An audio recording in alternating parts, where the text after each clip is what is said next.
여러분, 제가 이렇게 좋아하는 성경 구절 가운데 시편 73편 28절 말씀해 보면 하나님께 가까이함이 내게 복이라 그런 말씀이 있어요. 따라 하실까요? 하나님께 가까이함이 내게 복이라. 그렇죠? 여러분, 이 말씀이 여러분의 삶이 될 수 있기를 주님의 이름으로 축복합니다. 어떤 사람들은 더 잘 되고자 하나님을 멀리하는 사람이, 더 잘 되기를 원하면서 하나님을 떠나는 사람이 있거든요. 여러분, 어떤 사람들은 자녀가 더 잘 되기를 원하면서 최선을 다하는데 안타깝게도 본인도 그 최선이 하나님을 멀리하고 자녀들도 하나님에게서 멀어지게 하는 그런 경우들도 있어요. 그 마지막 결과는 큰 후회입니다. 우리는 더 잘 살아보기 위해서 몸부림을 쳤던 삭개오가 진짜 행복을 누리게 된 것이 예수님을 찾고 예수님을 만난 후였다라는 사실을 기억할 필요가 있습니다. 성경은 여러분 분명하게 말씀합니다. 하나님을 떠나면 망합니다. 하나님을 떠난 삶은 망합니다. 이거는 성경이 계속해서 강조하고 아주 시종일관 동일하게 강조하는 겁니다. 최초의 인간 인류의 시조인 아담과 하와가 더 잘 되고자, 하나님처럼 되고자 선악과를 먹고 하나님 말씀을 불순종하고 이제 하나님을 떠나는 선택을 했지요. 그 결과 죄가 세상에 들어왔고 에덴 동산을 상실해 버렸습니다. 축복을 상실하지요. 여러분, 오늘 여기 본문에도 보면은요, 하나님을 떠나고 하나님 말씀을 떠나고 우상을 숭배했던 이스라엘은 망했습니다. 망했어요. 여러분, 아브람과 하와만 하나님 멀리해가지고 불행해졌고 이스라엘 백성들만 하나님 멀리한 결과가 불행해지나요? 오늘 우리도 똑같습니다. 여러분, 여러분이 더 잘되고 더 행복하고 정말로 더 여러분들이 풍성한 삶을 살기 위해서 몸부림치고 노력하는 것은 좋은데 그 결과가 여러분들이 하나님을 멀리하고 하나님을 떠나는 거라고 한다면 여러분 당장은 몰라도요 반드시 후회합니다. 반드시 후회합니다. 그렇기 때문에 우리 인생은요 하나님을 가해야 됩니다. 여러분, 오늘 여기 50장을 읽었는데 한번 먼저 뒷장으로 한 장 넘어가 본 다음에 다시 돌아옵니다. 51장 보시면 15절부터 제가 한번 읽어보겠습니다. 51장 15절. 여호와께서 그의 능력으로 땅을 지으셨고 그의 지혜로 세계를 세우셨고 그의 명철로 하늘들을 펴셨다. 그래서 하나님이 목소리를 내신 즉 하늘에 많은 물이 생겼고 하나님이 땅끝에서 구름이 오르게 하시고 비를 위하여 번개를 치게 하시며 그 곳간에서 바람을 내신다 그러잖아요. 여기 15절에 보면 하나님이 우주 만물 세상을 창조할 때 능력으로 창조했고 지혜로 창조했고 명철로 창조했고, 명철은 지식으로도 번역이 됩니다. 여러분, 그렇기 때문에 하나님과 동행하는 삶을 살 때 하나님을 믿고 섬기고 예배하며 하나님 말씀을 따르는 삶을 살 때 능력이 나타나는 거예요. 지혜가 있는 삶을 사는 거예요. 지식이 있는 삶, 명철한 삶을 사는 거예요. 왜? 하나님이 그렇게 창조하셨기 때문에 그 하나님과 동행할 때 그런 축복을 우리가 누리는 거거든요. 그런데 여기 51장 17절부터 하나님이 그렇게 다 창조했는데 근데 17절에 사람마다 어리석고 무식하도다. 금장색마다 자기가 만든 신상으로 말미암아 수치를 당하나니 이는 그 부어 만든 우상은 거짓이요 그 속에 생기가 없음이라. 그것들은 헛된 것이요 조롱거리니 징벌하시는 때에 멸망할 것이다. 근데 사람들은요 하나님을 떠나고 뭐를 섬기죠? 우상을 섬깁니다. 근데 여러분, 그 우상이 뭐예요? 내 손으로 만든 거예요. 나무를 깎아서 만들어 놓고 나서는 내가 나무를 깎아서 만들어 놓고 아니면 누구를 손재주가 뛰어난 어떤 사람이 만들어 놓은 돌로 다듬고 나무로 깎아 놓은 그걸 가지고는요 그게 우주 만물을 창조하고 내게 생명을 주고 내게 복을 주고 나를 지켜줄 신이라고 섬기는 거예요. 말이 되나요? 어리석어도 얼마나 어리석고 미련해도 얼마나 미련한 겁니까? 내가 만들어 놓고 내가 깎아 놓은 그 생명이 없는 나무와 그 돌이 나를 축복하고 나를 지켜준다라고 믿고 기도하고 정성을 들이는 거예요. 이것처럼 어리석고 미련한 게 어디 있냐 이 말입니다. 왜 그렇게 미련한 짓을 하죠? 하나님을 주인으로 인정하지 않기 때문에 그런 거예요. 사실은 내가 나의 주인이 되기 원하기 때문에 그런 거예요. 그러니까 결국에 뭐냐면요, 하나님을 인정하지 않고 하나님을 떠나는 삶은 어리석은 길을 자꾸 걸어가게 된다라고 하는 것이죠. 여러분 다시 한번 50장 읽은 본문으로 다시 한번 돌아가 보도록 하겠습니다. 여기 말씀에 보면은요, 17절에 있는 말씀은 하나님을 떠나 우상을 섬기던 이스라엘 백성들이 망했다, 그 내용이에요. 이스라엘은 흩어진 양이라 사자들이 그를 따르도다. 양인데 여기 백성들은 양으로 표현했는데 사자들이 추격해 잡아먹으려고 추격하는 거예요. 꼼짝없이 죽은 거죠. 처음에는 아스루 왕이 먹었고 북이스라엘은 아수르에 망했습니다. 다음에는 바벨론의 느부갓네살 왕이 그의 뼈를 꺾도다. 남쪽 유다 왕국은 나중에 바벨론 느부갓네살에 의해서 멸망했습니다. 결국 다 북쪽 남쪽 이스라엘 하나님 떠나서 살다가 하나님이 돌아오라고 해도 돌아오지 않다가 다 망했다, 이 말이에요. 하나님을 떠나서 결국 망했어요. 그런데 여러분 18절 19절은 무슨 얘기냐면, 그런데 그들에게 회복의 역사가 있을 거라는 거예요.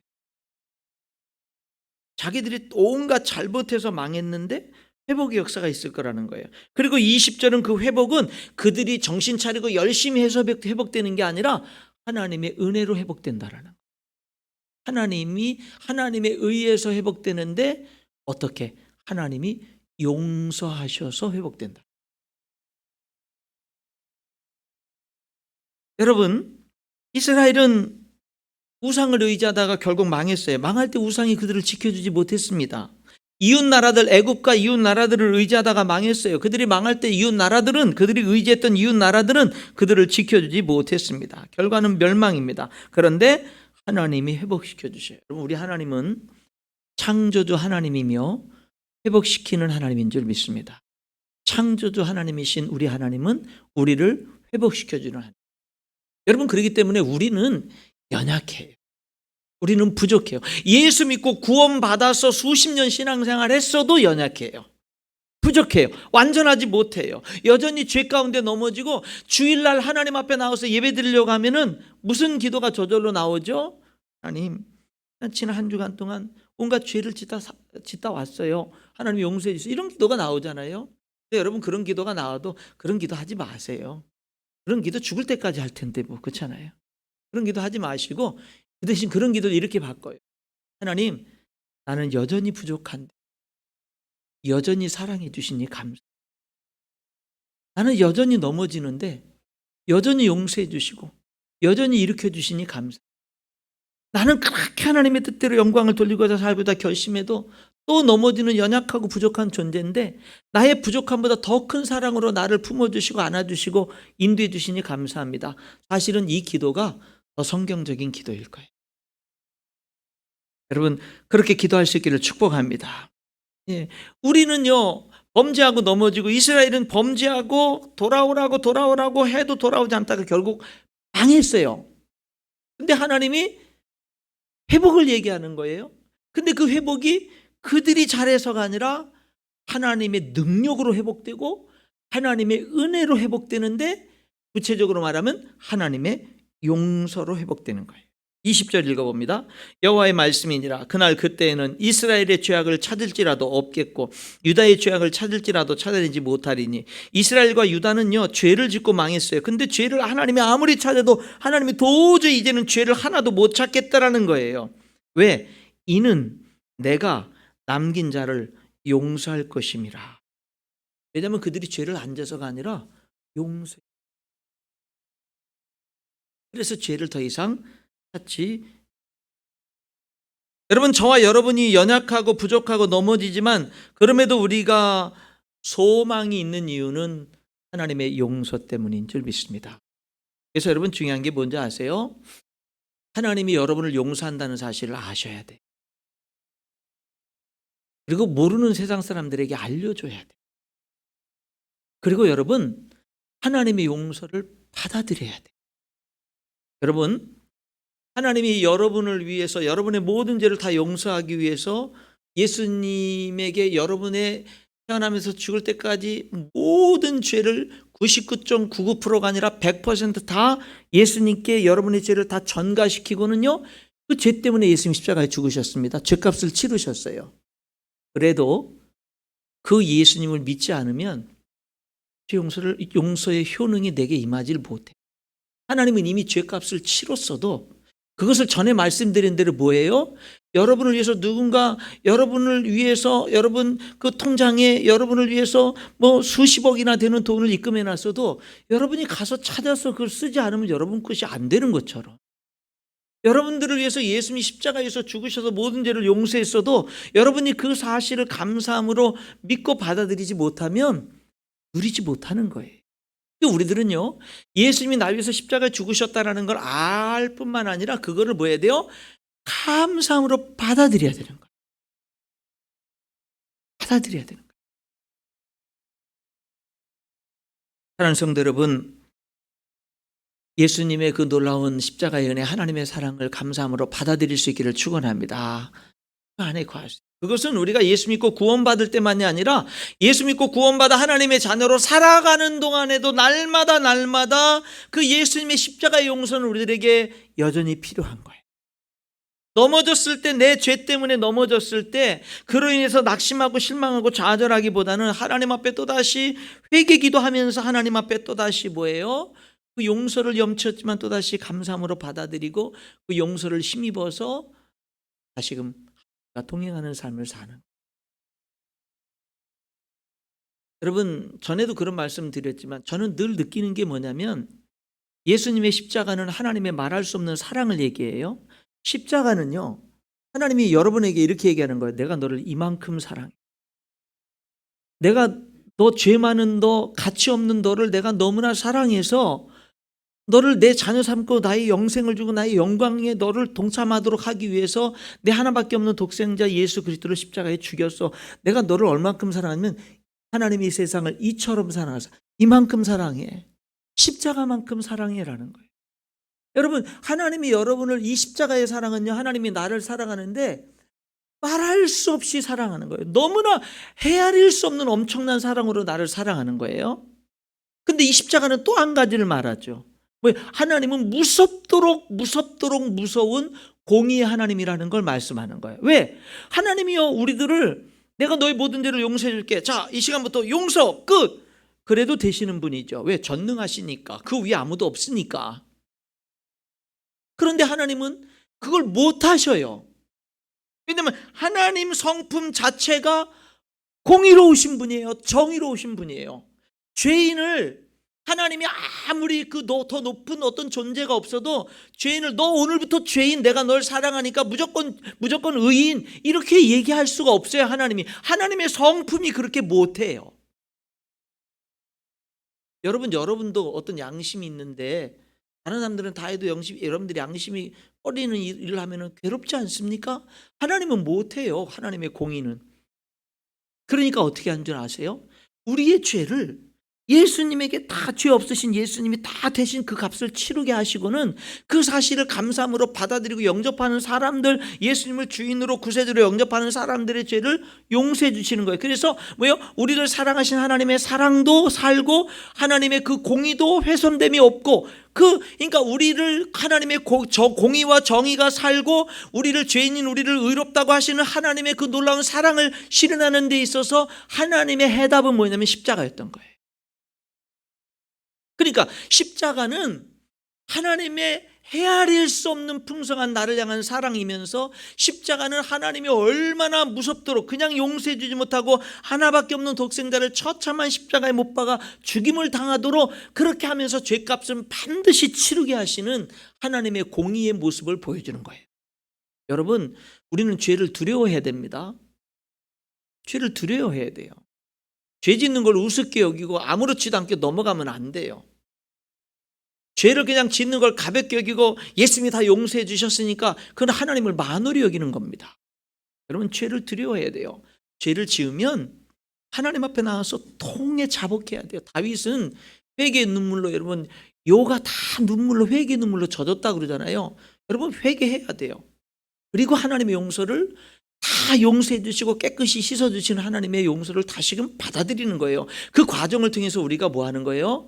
성장하는 거예요. 그 과정을 통해서 우리가요 뭐 하는 거예요? 하나님의 그 사랑을 받으면서 공의가 이루어지는 거예요. 여러분, 이게 신학적으로 맞는지 틀리는지는 잘 모르겠습니다만은 저는 뭐를 느끼냐면 십자가를 통해서 하나님의 사랑과 공의가 내게 와요. 하나님의 사랑이 너무나 내가 이해할 수 없을 정도로 큰 사랑이 오고 너무나 무섭도록 무서운 하나님의 공의가 내게 와요. 예수님의 십자가를 통해서. 근데 오늘 그걸 보면은 나는 뭐를 느끼냐면 십자가의 사랑이 먼저 앞서서 오는 거예요. 공의가 먼저 앞서오지 않고. 공의가 앞서오면 난 죽어요. 그 사랑을 받기도 전에 그 공의 앞에 나는 멸망당하는 거예요. 그런데 뭐죠? 사랑이 먼저. 우리가 아직 죄인 되었을 때 그리스도께서 우리를 위하여 죽으심으로 하나님께서 우리에게 대한 자기의 사랑을 확증하셨느니라. 하나님의 사랑이 먼저 와. 그 사랑이 나를 살게 해. 그리고 보니 그 사랑에 공의가 함께 왔어. 그래서 그 공의를 내가 알고는 내가 뭐예요? 그 사랑을 힘입어서 공의를 이뤄가는 삶, 정의를 이뤄가는 삶을 사는 거예요. 사랑하는 성도 여러분, 하나님의 사랑을 감사함으로 받아들일 수 있기를 축복합니다. 여러분들의 추하고 부족하고 죄에 넘어지는 연약한 모습이 있다면 하나님의 사랑 앞에 더 감사할 수 있기를 주님의 이름으로 축원합니다. 더 감사. 예수님의 십자가는 우리를 살게 합니다. 우리에게 소망을 줍니다. 우리에게 생명을 줍니다. 우리에게 힘을 줍니다. 예수님의 십자가는 나만 살리는 게 아니라 그런 살아난 나를 통해서 내 주변의 많은 사람들을 살립니다. 예수님의 십자가는 우리 모두를 살립니다. 그래서 우리는 십자가에 죽으시고 부활하신 예수님을 전해야. 여러분, 우리를 이렇게 사랑하시고 용서하시는 하나님이 뭐라고 말씀하시는 줄 아세요? 너도 용서하는 삶을 살아라. 이렇게 말합니다. 너도 용서하는 삶을 살아라. 여러분, 그러면은 떠오르는 사람이 없어요? 지금도 내가 도저히 용서할 수 없는 사람. 너도 용서하는.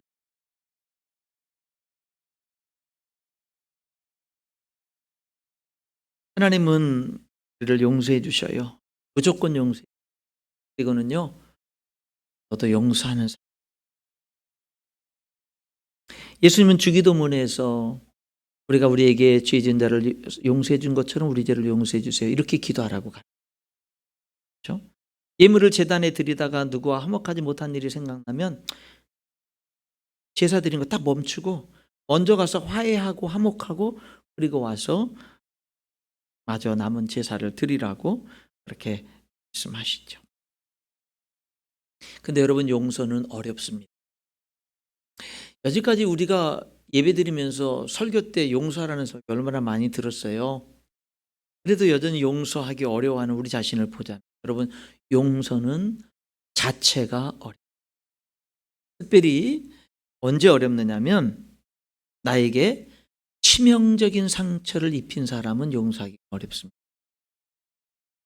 내가 너무나 정말 사랑하는 사람에게 해를 끼친 사람은, 내 자녀에게 해를 끼친 사람, 내가 정말 사랑하는 사람에게 해를 끼친 사람은 용서하기가 정말 어렵습니다.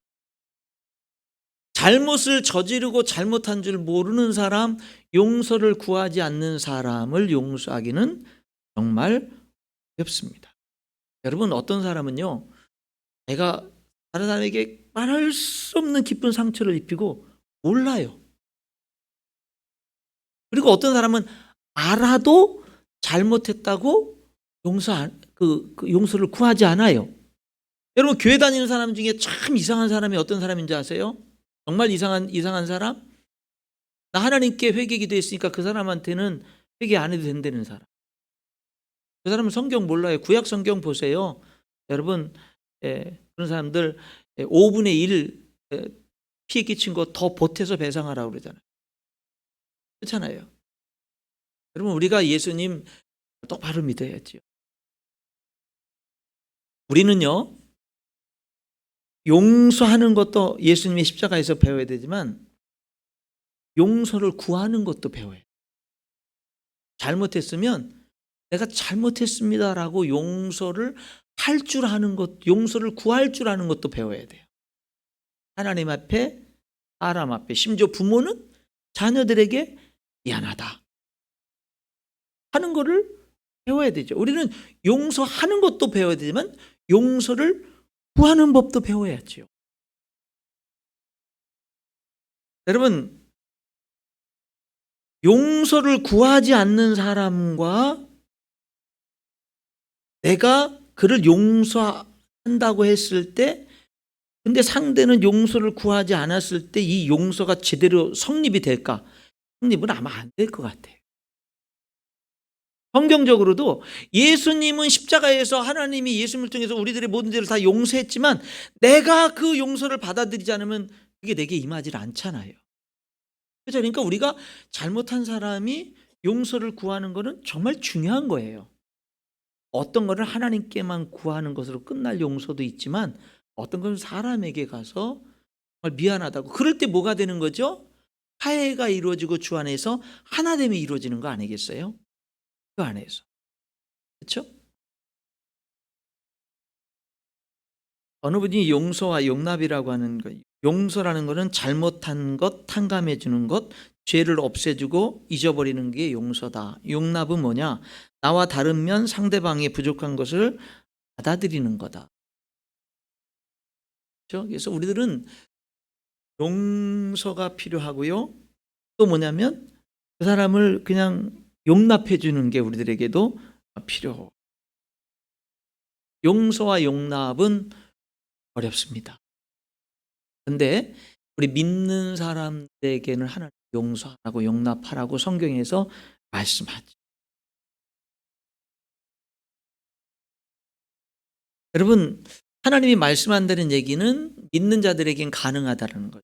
용서와 용납이 정말 힘든데 나에게 치명적인 상처를 입힌 사람, 사랑하는 사람에게 해를 끼친 사람, 용서를 구하지도 않는 사람, 용서하고 용납하는 게 어떻게 가능하냐? 그 힘은 어디서 오냐? 예수님의 십자가로부터 온.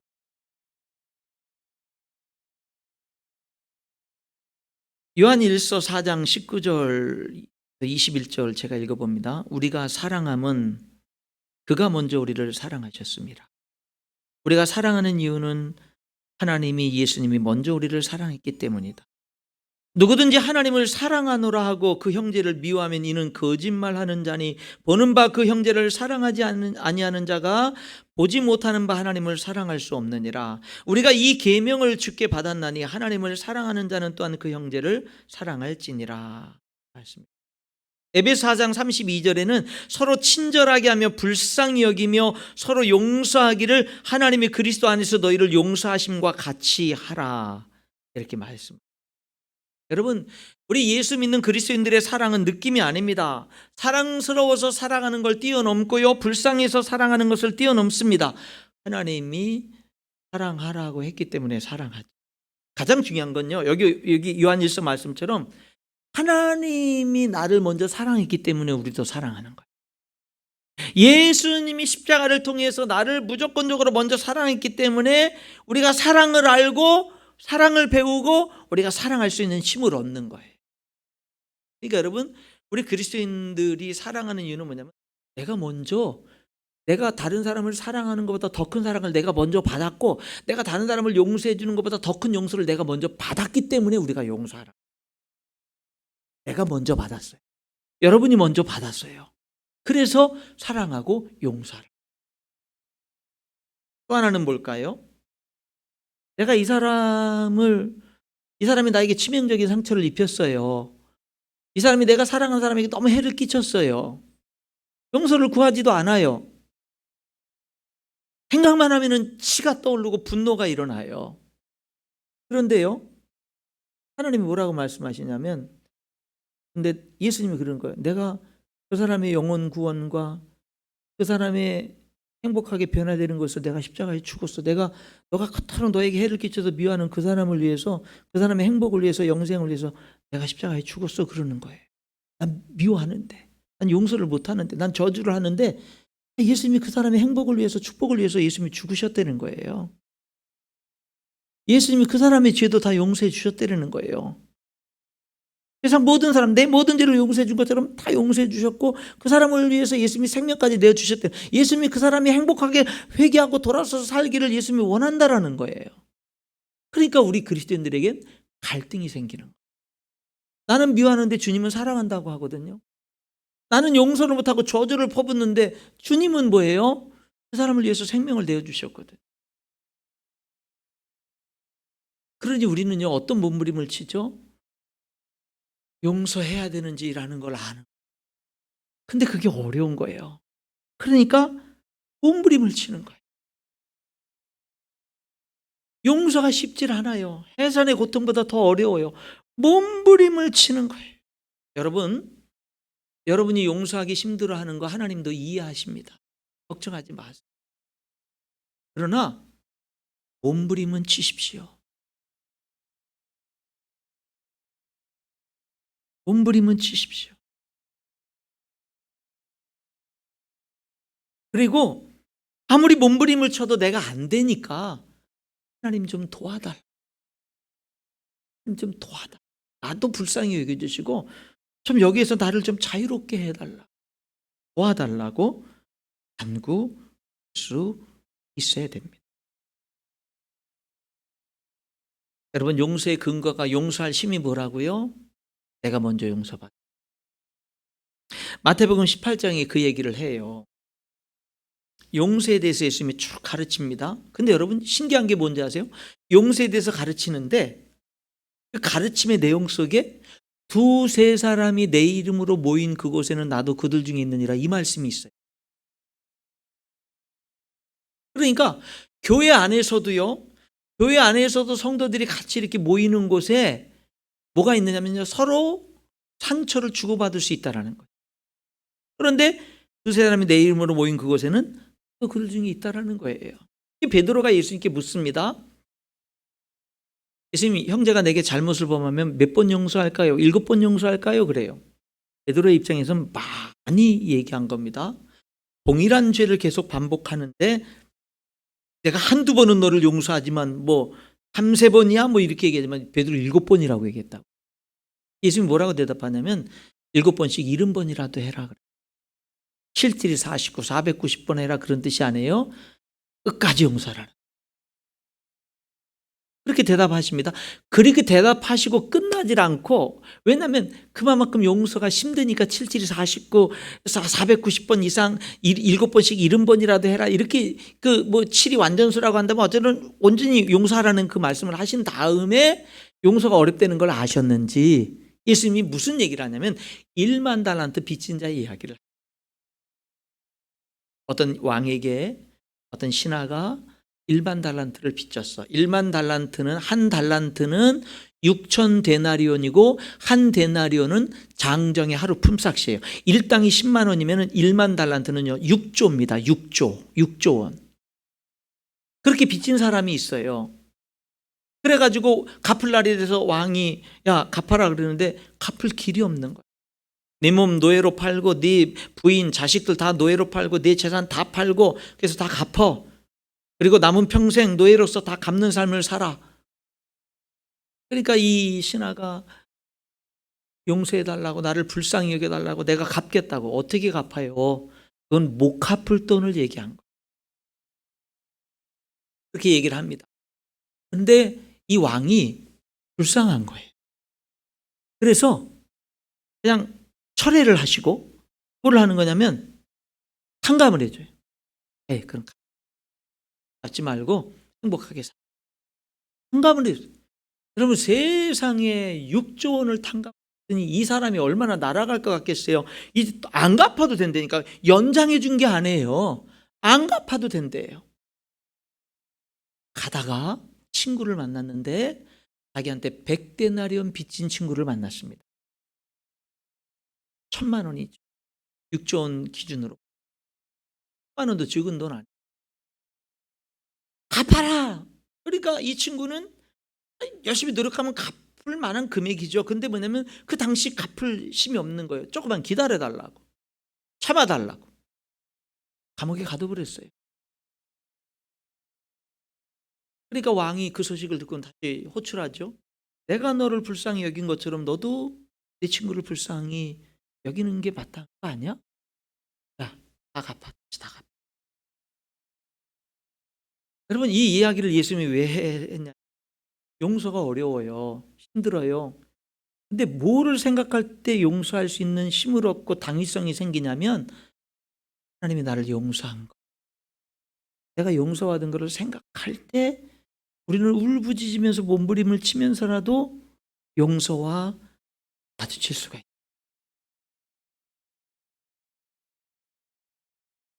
여러분, 교회는 사랑을 배울 수 있는 최고의 환경입니다. 교회는 용서를 배울 수 있는 최고의 환경입니다. 왜냐하면 교회는 내가 좋아하는 사람들만 모인 곳이 아닙니다. 온갖 종류의 다양한 사람들이 모인 곳이 교회입니다. 내가 예수님을 믿지 않았다면 결코 평생 한 번도 만날 일이 없을 사람들을 만나는 곳이 교회고, 만났다 하더라도 더 이상 상종하지 않고 외면하고 그냥 더 이상 만나지 않고, 어쩌다 한 번 만났어도 두 번 다시는 만나지 않고 살 수 있는 곳이 사회생활이라면 교회는 그런 곳이 아니에요. 저 사람은 내가 제일 싫어하는 스타일의 사람이야. 그 사람이 한 교회 안에 있고요, 하나님은 가족이라고 얘기하는 거예요. 온갖 별의별 사람이 다 있는 곳, 내가 교회 안 온다면 도저히 상종도 안 했을 사람들이 있는 곳, 그것이 교회가 될 수 있는 거예요. 그러니 섬기다가 봉사하다가 지치고 시험 들고 낙심하고 했지요. 그래도 교회 공동체를 떠나면 안 되는 이유가 바로 그게 교회이기 때문에 그래. 그 도저히 사회생활 속에서는 함께 할 수 없는 사람을 만난 이 교회 안에서 진정으로 사랑을 배우는 거예요. 진정으로 용서를 배우는 거라니까요. 진정으로 그런 과정을 통해서 예수님을 닮아가는 거라고요. 그런 과정 속에서 몸부림치는 것 속에서 내가 받은 사랑이 얼마나 큰지를 비로소 깊이 있게 깨달아가는 거예요. 진짜 하나님과 동행하는 신앙생활이, 진짜 우리의 삶에 하나님의 형상을 회복하는 삶이 교회 안에서 이루어지는 거예요.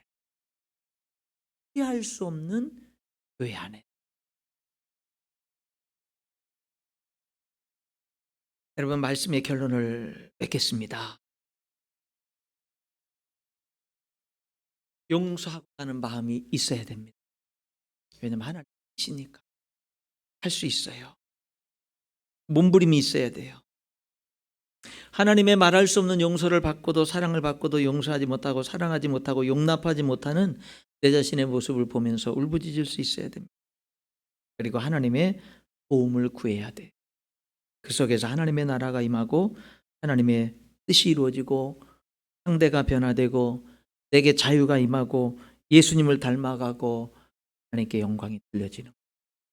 여러분, 하나님께 영광을 돌리는 길은 다양한데 용서를 통해서 영광을.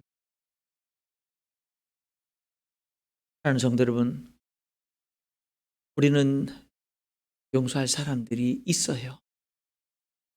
용납해야 될 사람들이 있어요. 예수님. 근데 그게 힘들어요. 주님도 알아요.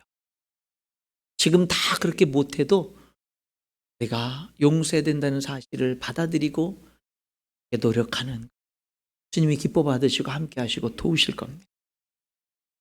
여러분들이 정말 이 용서를 통해서 여러분들에게 자유가 임하고 하나님의 뜻이 이루어지고 교회에 하나님의 뜻이 이루어지는 그런 성령님의 도우시는 역사가 있을 수 있기를 주님의 이름으로 축원합니다. 기도하겠습니다.